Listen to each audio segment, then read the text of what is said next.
श्री परमात्मने नमः. अध्याय 6. श्लोक 1. श्री भगवानुवाच अनाश्रितः कर्मफलं कार्यं कर्म करोति यः स संन्यासी च योगी च न निरग्निर्न चाक्रियः. अर्थ: जो कर्मफलाचा आश्रय न करता आपले कर्तव्य कर्म करतो तोच संन्यासी होय आणि तोच योगी सुद्धा होय. जो अग्निहोत्र किंवा कोणतेही कर्म करीत नाही तो संन्यासीही नाही आणि तो योगीही नाही, असे भगवंत अर्जुनाला सांगत आहेत. विवरण: अनाश्रित कर्मफलम, जो कर्मफलाचा आश्रय घेत नाही, म्हणजे जो कर्माचे फल मिळावे ह्या हेतूने कोणतेही कर्म करत नाही, उलट फळाकडे न पाहता, म्हणजेच फळ मिळेल किंवा नाही मिळेल याचा विचारसुद्धा मनात न आणता ते करायलाच हवे असे कर्म तो निश्शंकपणे करत राहतो आणि तोच संन्यासी असतो, असे भगवंत सांगत आहेत. तोच खरा योगीसुद्धा असतो, असे खऱ्या संन्यासाचे लक्षण भगवंत अर्जुनाला सांगत आहेत.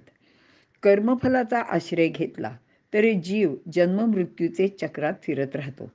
संन्यास या शब्दाचा गीतेतील अर्थ त्याग असा आहे. त्याग हा मनातून, अगदी मनापासून झाला पाहिजे. केवळ काही बाह्य साधनांचा त्याग करून माणूस संन्यासी होऊच शकत नाही. घराचा, प्रपंचाचा त्याग करून वनात जाणे, एकांतात राहणे, समाजापासून दूर कुठेतरी जाणे, भगवी वस्त्रे लंगोटी लावून अंगाला राख फासणे, रुद्राक्षाच्या माळा धारण करणे, अशा बाह्य साधनांनी युक्त असलेला अशाला संन्यासी म्हणतात. पण हे खरे नाही तसे, कारण हा अगदी चुकीचाच अर्थ आहे. आपल्याला एक गाणं आठवत असेल की हटातटाने पटा रंग उनी जटा धरीशी काय शिरी मग मठाची उठा ठेवत का तरी, असा संन्यास किंवा संन्यासी नकोच. तो काही लोकांनी मान्य केला पण असेल, कारण कर्तव्यापासून सुटका करून घेण्यासाठी त्यांना कर्म करणे नको वाटते. त्यांनी हा अगदी सोपा उपाय शोधून काढला आहे. ते फळाचा त्याग करण्याऐवजी कर्माचा त्याग करतात. अर्थात याने काहीच साध्य होत नाही, कारण कर्माचा त्याग कोणी करू शकतच नाही. कर्म म्हणजे स्वभावे जे विश्वाकारच संभवे, या विश्वाची उत्पत्ती जर या कर्मातून झाली आहे, तर त्यामुळे जे जे जीव येथे निर्माण झाले, म्हणजे जन्माला आले आहेत, त्यांची कर्मापासून सुटका होणे शक्यच नसते. त्यांना कर्म तर करावेच लागते. केलेल्या कर्माच्या फळाची आसक्ती न धरणे हा खरा संन्यास आहे. फळाचा त्याग हाच खरा संन्यास असतो, असे भगवंत श्रीकृष्ण सांगत आहेत. आता श्रीकृष्णाचेच उदाहरण घेतले तर त्याच्या 16 सहस्त्र स्त्रिया म्हणजे पत्नी होत्या. त्यांच्याशी तो पतीच्या नात्याने वर्तन करताना कर्तव्यात कुठेही कमी पडला नाही. असे असले तरीही त्याचे वर्णन मात्र बालब्रह्मचारी, योगेश्वर असेच करतात. त्याचे वर्म अगदी हेच आहे. एवढ्या वैभव संपन्न द्वारकेची निर्मिती केली, सर्व प्रकारची सुखसाधने उपलब्ध केली, पण त्या सर्वांचा एका क्षणात त्याग करताना त्याचे मनात कुठलीच खळबळ माजली नव्हती. सर्व यादव कुलाचा संहार त्याचे समक्ष झाला, पण तो कुठेही दुःख करीत बसला नाही. सुख भोगताना तो कधीच कुठे गुंतून पडला नाही. अगदी दुःखेषु नुद्विग्न मनः सुखेषु विगत स्फुरः, अशी त्याचीच युक्ती आहे आणि त्याचप्रमाणे तो आयुष्यभर वागला. शिवाजी महाराजांनी राज्य स्थापना करतानाच हे राज्य श्रीचे आहे असेच जाहीर केले होते आणि त्याप्रमाणे ते तसे वागले सुद्धा. उपभोगाचे आसक्तीने दुःख प्राप्त होते. आसक्ती हे दुःखाचे मूळच आहे.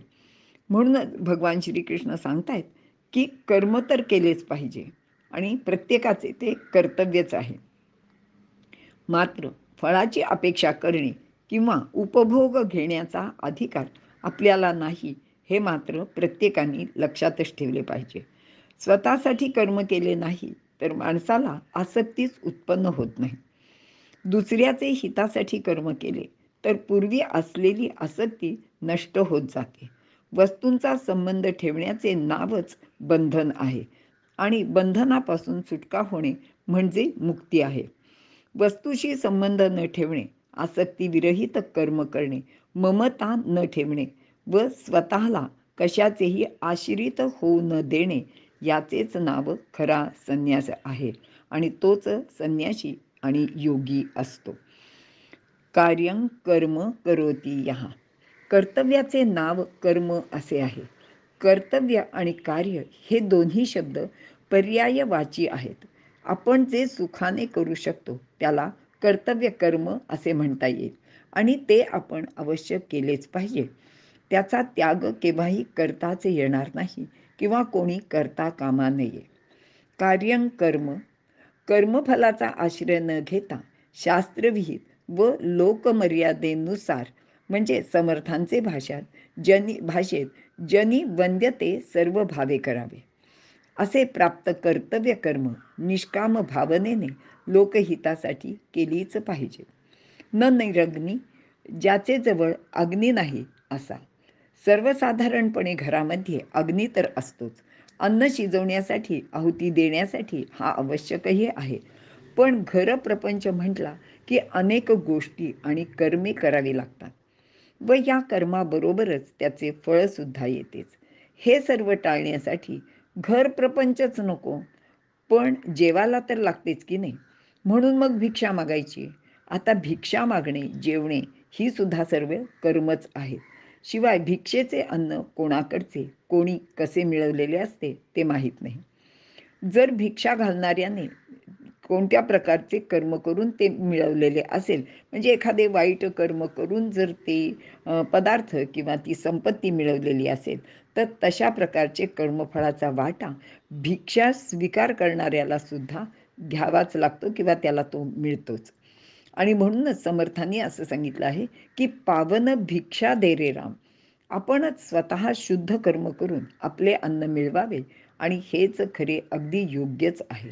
पण प्रत्यक्षात मात्र कर्माचा विचार न करता आळशी संन्यासांचे भलतेच कौतुक लोक करू लागले आणि बुद्धाचे काळात ही गोष्ट आपल्याला प्रकर्षाने दिसून येते. कारण बुद्धाचे काळात आणि त्यानंतरच्या काही वर्ष या लोकांना म्हणजे या संन्यासी लोकांना राजाश्रय मिळाला. अशा संन्यास्यांची सर्व सोय बुद्ध मठात होऊ लागली. मग त्या संन्यासी लोकांची संख्या खूपच वाढू लागली. अर्थातच आयते भोजन व संन्यासी असल्याने कोणत्याही कामाची जबाबदारी नसलेले हे लोक अनाचार करू लागले. कारण यामध्ये स्त्री आणि पुरुष असे बुद्ध भिक्षू आणि भिक्षुणी असल्याने हे सर्व प्रकार वाढीस लागले आणि बरोबर नेमका समाजावर याचा बोजा पडला. संन्यासाश्रमाचा मूळ हेतूच बाजूला राहिला, तो म्हणजे संन्यासी लोकांनी स्वतःचा स्वार्थ बाजूला ठेवून जनहिताची कार्ये करायला हवीत, जेणेकरून कर्मफलाची आसक्ती समाप्त होते. आणि हाच आपला पारंपरिक संन्यासाची जे मूळ आहे ते याच्यातच आहे. यम संन्यास ससन्यासीच योगीच. वर सांगितल्याप्रमाणे निष्काम भावनेने प्राप्त कर्म करणाराच संन्यासी आणि योगी आहे. कारण प्राप्त कर्म करताना ते निर्लेप मनाने केले की तो संन्यासी सुख दुःखाच्या भावनांमध्ये अडकत नाही. तसेच कर्माचे सिद्धी व असिद्धीमध्ये म्हणजे यश किंवा अपयशामध्ये मनाचे समत्व तो ढळू देत नाही. तोच योगी, कारण इथे समत्व चित्ताचे आहे आणि म्हणूनच भगवंतांनी सांगितलंय की समत्व चित्ताचे तेची सार जाण योगाचे. कर्मफलाचा आश्रय न घेता कर्म केल्याने त्याच्या कर्तृत्वाचा व भोक्तृत्वाचा नाश होतो. त्याचा म्हणजे कर्म करणाऱ्याचा कर्माचा व फळाचा संबंधच राहत नाही. म्हणून तो संन्यासी व मनाचे चित्ताचे समत्वामुळे तो योगी सुद्धा असतो. दुसऱ्या अध्यायात अर्जुन म्हणतो की येथे युद्ध करून मी पापाचा धनी होण्यापेक्षा संन्यास घेऊन मी भिक्षा मागूनच राहीन ना, मी वनात सुद्धा जाईन. तर आपले ज्ञानदेवांनी ह्याचं असं छान वर्णन केलं आहे. ऐसे हे रणी वधावे, मग आपण राज्य सुख भोगावे. आणि मग त्याचं काय आहे, जे येणे माने दुर्धर, जे याही हुनी भोग सधर, ते असं तू येथवर भिक्षा मागता भले. आणि रानात निघून जाईन, संन्याशी होईन, भिक्षा मागून खाईन, पण पाप घडवणारे हे घोर युद्ध मी करणारच नाही. यासाठीच भगवान श्रीकृष्णाने पुन्हा एकदा संन्यासी म्हणजे काय व योगी म्हणजे काय ते विस्ताराने इथे सांगितले आहे. अर्जुनाने जय पराजय म्हणजे सिद्धी असिद्धीचा, पापपुण्याचा विचार न करता समोर उभे ठाकलेले युद्धाचे कर्तव्य केलेच पाहिजे. कारण असे आतताईपणाने कर्तव्य कर्म सोडून रानात निघून जाऊन ध्यानधारणा किंवा संन्यास घेऊन राहणे महत्त्वाचे नाही. तो तर केवळ एक बाह्य आचरणाचा भाग झाला असता. मनातून संन्यास म्हणजे कर्मफलाचा त्याग आहे आणि हे अर्जुनाने लक्षात घेऊन युद्धाचे कर्तव्य करावे असे भगवान श्रीकृष्ण त्याला पुन्हा एकदा सांगत आहेत. इथे आपण थांबू.